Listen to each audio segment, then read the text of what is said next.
Devolution is changing the UK. Carwyn Jones recently called for devolution to be less of a process and more of an event, echoing and reversing the famous words of former Secretary of State for Wales Ron Davies. But when it comes to devolution in the UK, the process is the event.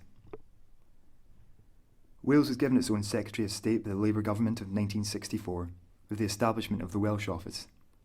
The Secretary of State was given a number of powers, but it wasn't until 1979 that Wales could first vote on devolution. The vote took place on the 1st of March, but was rejected by the Welsh public by a decisive majority of 4-1.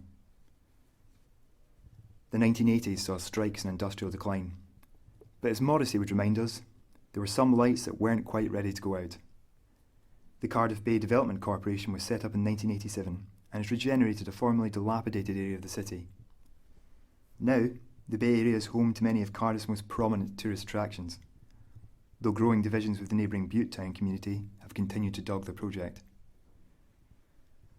But the relatively unpopular policies of Thatcher's Tory government ensured devolution wasn't long off the political agenda.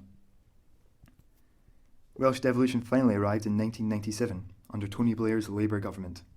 It was a close vote of only 50.3% of those who voted supporting devolution, but a majority is a majority, and the National Assembly for Wales was born. The National Assembly building, or Senedd, was opened in 2006 and cost £69.6 million to construct. Over budget, but a trifle compared to the colossal £414.4 million the Scottish Parliament building is estimated to have cost.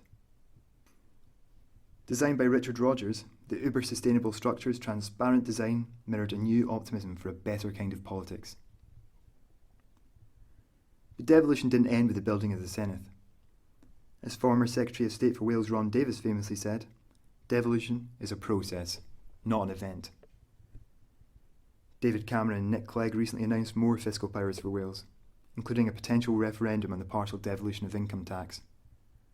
And next September, Scotland will decide whether it wants to stay in the UK or go it alone, a decision that could have major repercussions in Wales.